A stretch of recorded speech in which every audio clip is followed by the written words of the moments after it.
Welcome to the StockMiner.com here in the beautiful Black Hills of South Dakota. I'm your StockMiner, Brian Johnson. It is about 60 today and supposed to be 60 most of the week. All right. Tell you what. Yes, we do have some brutal days during the course of the winter, but overall, western South Dakota is very beautiful, actually. Really, really like it. For the most part, pretty temperate. For those of you that live down south, 10-degree temperatures, I'm sure, aren't the most appealing thing to you. But, I'll say it. I've said it before. I'll say it again. When you get used to 0 degrees, 10 degrees we'll have that for maybe a week at a time or something like that. And then we'll get the cold snap, which will bring on temperatures like 60. Let me tell you, that's like going from 60 degrees to 110 degrees for you that are down south. It is really hot outside. We've got all of our windows open. I'm walking around in shorts and a t-shirt. It's just really, really nice outside. Looking to get myself maybe a little suntan. Anyway, I'm sure you're here not to talk about the weather, but to talk about stocks. So let's do it. Coming into a new week, it is options expiration week. For those of you that are new to the site, I am always a little bit more cautious over options expiration week. I keep my position sizes a little smaller. I don't necessarily like to hold overnight. I will tell you that, maybe holding Monday into Tuesday, if the trend was good on Monday, isn't such a scary thing to me. But once we get towards the middle of the week, sometimes it can get kind of ugly on the what I'll call the wake-up meter. You wake up one day and you're up 10 points, and it'll run up all day. You'll think you're great. You'll go to bed that night with a long position and wake up to a drop of 20 points the next day. It can get kind of volatile. So I think we saw that too last options expiration week, where we had a couple of really violent days in the market. Makes for really good intraday trading, but can get a little bit spooky if you're a little bit, longer term investor. You start to wonder, is this it? Is this the drop? Well, so far it hasn't been the drop. It hasn't been anything to worry about. But we will use a little bit of caution, of course, coming into options expiration week. Still would like to see some of these lower levels broken before I really get bearish, because right now there is nothing, and I mean nothing. Let me say again, zero reason to get major bearish on this market. There's just nothing broken from a bull side right up here. As the Dow kind of pushes up and over some of these new areas, the whole Egypt thing was a little bit of concern. Whatever news type stuff comes out seems to be kind of working its way back out. The markets are going to do what they're going to do anyway, I believe. So here you have the Dow working its way back into the support, popping back up, and just able at the end of Friday to make a new high. If we take a look at the daily, you'll see it was just a pullback. This was even a high base formation kind of in my book here. But a hard run up, high base, and now I'm looking at it and things are still very bullish. Now I really like it back below this 12,000-ish area. Back below this 20-day are still my mantra for everyone. Watch those 20-day moving averages. NASDAQ 60-minute also pushed to new highs, looking very good up in here. We got above that 2370. My target was right around that 2380-ish area after that. We saw that. Now, once again, here we go with what looks like just another 1, 2. This looks like it could be at a 3, completing a 3, somewhere around a 3. This could go up another 400 points. We don't know where these things end. But the point is, it still looks like it could be on its way to higher highs yet, even above what we saw here. The NASDAQ took a pretty nasty little fall here on Thursday. That was that 25-point drop we woke up to, and it flew right back to the upside. This is the type of behavior that I kind of tend to see a little bit more during the options expiration week. As you see this drop here, and it was bought up immediately. As soon as it opened, boy, people were on it. They were looking to get long the market. And why not? Seems to be a lot of support down here with the new QE1, QE2 that have been coming out. I've seen charts and shown at least my subscribers charts of where we've come during QE1 and QE2, and it is really a pretty incredible little ride we've had since all of that has come about. NASDAQ weekly also pushing itself to new highs last week too. This was the one thing where the bears had a chance to kind of push this thing down and just didn't get all that aggressive. So here we are again, working our way back up. into and around that 2400 area. That would be a overhead target, maybe even above that just a bit, another 24, let's call it 24 to 2450-ish area to be watching very closely coming into the new week if and when we travel higher. I like the NASDAQ to the long side. Always like playing it long rather than playing it short. Now SPX on the other hand here did push itself to new highs, but you'll see it stopped. I had kind of a range of 1325 to 1330 to be watching. If you got long above 1325, that was my target area. And that 1330 area held very, very nicely.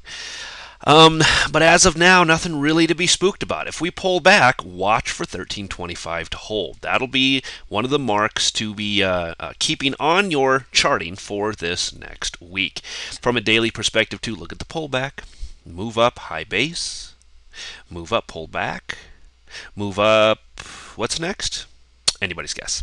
But overall, still very bullish. You can see here this one big drop right here. Very strong day. Lots of hard, strong selling this one day, only to see the bulls buy it right back up again. So you'll see me and hear me talk a lot about buy the dips. Well, why not? It's kind of, for those of you that play football or watch football, if the opponent can't stop the run, if you're just running it straight ahead and they can't stop it, then you know what? Just keep doing it until they can stop it. Same thing's true in the markets. If these dips aren't stopping the bulls from buying it back up again, then guess what? We need to start looking at going long every time we get a dip. Just why not? Lather, rinse, repeat, guys. It's been that way now for quite a while. VIX daily also dropping back down into some of these levels. I kind of wiped out a lot of lines on the VIX and redid a couple of things here just to kind of get a bigger overall picture. It's this area here that I really like. Really between 15 and 18 is what I really am going to keep my eye on and have now for quite a while. Had this huge spike here only to see it drop once again. Just no real fear in the markets yet. And I'm not a big TA guy when it comes to the VIX. Yeah, you can look at moving averages, and yeah, they're doing okay. But overall, guys, this is just kind of a mess in through here. Really, what I want you to focus on when it comes to the VIX is, do we stay below this 19 and 20-ish area? Those are the areas to be watching to the long side for the VIX. Here's a little bit more of that cleaning that I did on the weekly and the channel that it's showing us to the downside. Overall, bigger picture, it's just a big kind of move to the downside. The breakout, I think, is going to be major when it happens. I really do. It's like a pressure cooker, man. It's been building up for quite a while, and I think when it happens, it's going to get pretty ugly for things. But I'm telling you that this push to the downside here has just been relentless by the bears for the VIX, or basically the bulls in the market, which is dropping the VIX down. Just no reason to be real concerned down here. However, I will tell you that this lower area has held pretty well in the past. So we get lower drops. Ooh, I might be an options buyer here if we can continue to move this VIX down ever so slightly. Apple 60-minute. Okay, we saw a little bit of volatility. Here's another one of those big major flash crashes, if you will, within Apple. It wandered around up here, and then once it started dropping into some lows, boy, it really gained steam. But you'll notice these don't last very long. Then the big buy-in comes, buy the dips. Here come the bulls, buying it right back up again. If you were, looking at the price up here at 360 and you didn't look at it again till the end of the day, you'd go, oh, Apple's down. Shoot, boy, it's down about $3. No, look, it was down about $12 at one time.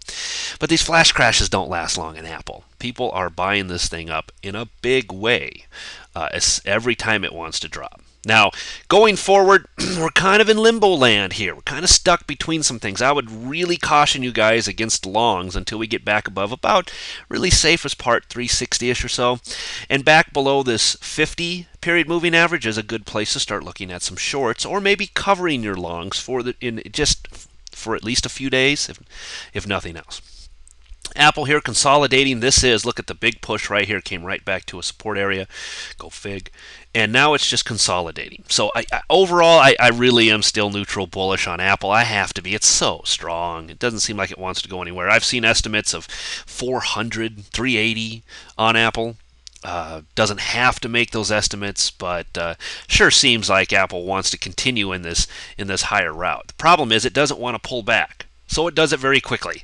One big quick flash crash, get it over with, move on. So we'll be watching, as I said, this week. Coming into options expiration week, use a little bit more caution within Apple, but I still think I'm very neutral to bullish on it. Got another close on the weekly above this blue line, looking to see if it'll hold above there for a week. Didn't get it this week, but that was the Steve Jobs news. So will there be something major that'll do something here within the markets? I don't know. Anybody's guess here. FAS on the weekly, we saw, or on the 60 minutes, sorry, we had a big push back above this $33. One of my entry points for you guys last week was good for at least a few pennies. Hope you guys were watching, hope you guys were playing along, because this was actually a pretty easy trade to make right here. Right above this $33 area, got it climbing pretty well. Pulling up and into this 34 area. I got to tell you, I still kind of like the trend here on the banks. Or move up, pull back, move up, pull back, move up. Yeah, lather, rinse, repeat here, guys. It's the same stuff over and over again. And everything's holding very well. So overall, bigger picture, still like the trend, still like what I'm seeing here. Next, yeah, I'd say let it get above 34. That would be my next area to maybe look at another long position once you're in that thing. Put a quasi soft stop on that thing. And just see if it's going to hold. Just see if it'll hold. But for all practical purposes, this looks really good right in through this area for the time being.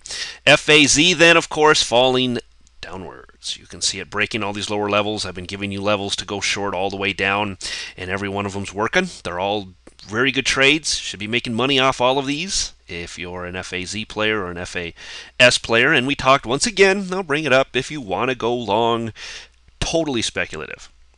Totally speculative place. But it's this lower blue line for me if you want to look at going long. I know some of you like to try to call bottoms. Matter of fact, most people like to call bottoms, and that's where they get their hands slapped, and that's where they lose all their money.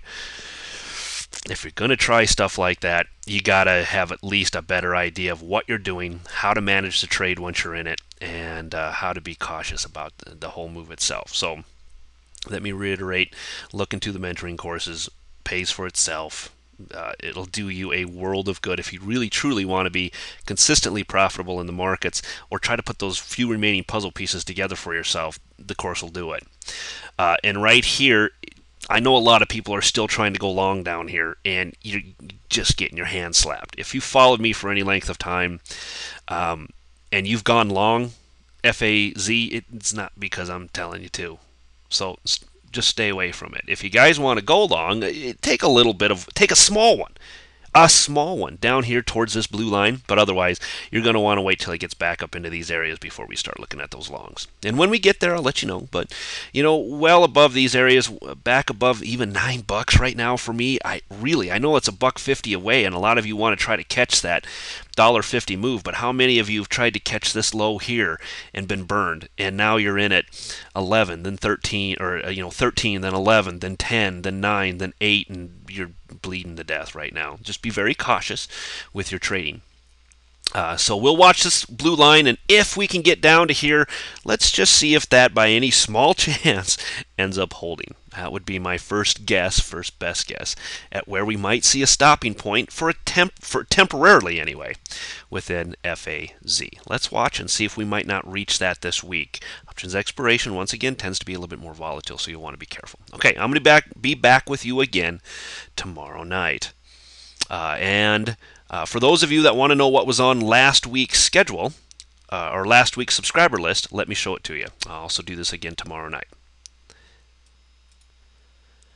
Okay, so real quick, here were some of the things we did last week on the subscribers list. Some of these we had been covering for a couple of weeks, so they're just now coming off my list. I think they've kind of played themselves out. But AIRM was one of them. It was in a nice little drop here. Someone had asked me about, a short below the 49.50. So yeah, that would have been a good place. But I told him to be very cautious of this little channel we were following, with potential breaks to the upside coming here and giving you long opportunities here.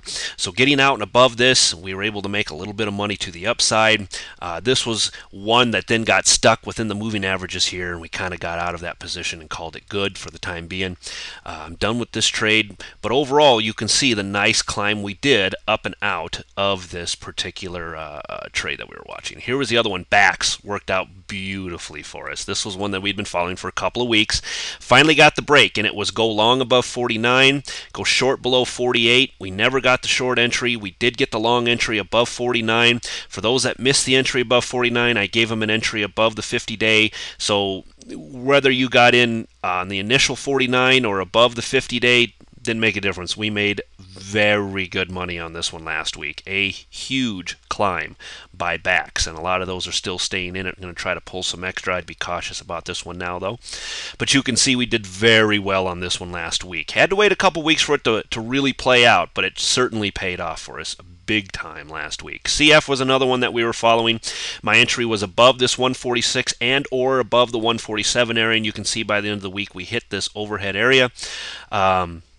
If you just waited till the end of the week to take profits, you still made a good $2-3 on this whole thing. So we wouldn't have called the top. We would have been out maybe around 151, 152 overall, but you can still see a good $4 or $5 trade. So between everything we did last week, I'll bet overall we should have been able to pull, $5, $6, $7 out of it. EDU was another one that we had on the chart as well, and it was a short. This short was it was initially back here below 99. Then for those that didn't get in that one, it was below 98 and or below 97.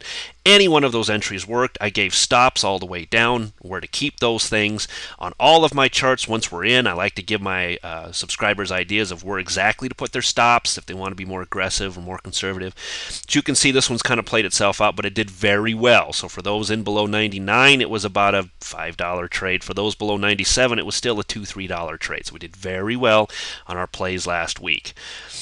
These don't always work out this well every single week, but over the course of a month, we'll get a week or two that'll work like this did. And we pulled, like I said, overall, between all of the different stocks, we probably pulled, I don't know, $5 to $10 out of the market overall if everybody played every single suggestion. Not everybody does. It's kind of up to you. But you can see what goes on within the subscribers list itself.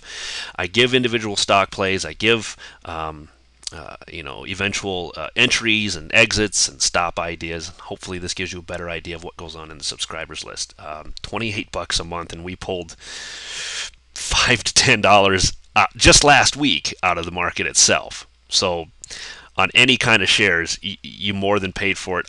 Most everyone that played, even one, especially this backs that really ran hard, and this was one that I was very adamant about. Above 49, guys, look at this one, above 49 or above the 50-day. I was very adamant about these trades. You can see that paid for it probably the whole year in these one trades. So anyway, a very good week for us on the subscribers list. Gives you a better idea of what we do. And then I also go much deeper into the markets. We look at the dollar. We might be following oil this week. Just things like that. So it's certainly value added. If you enjoy the daily videos, please consider the subscribers video. I don't tie you to it for 6 months. Try it out for a month, see what you think. But overall, I think you guys will really enjoy it. It certainly is a value-added service. All right. Talk to you guys again, as always, tomorrow night. Bye.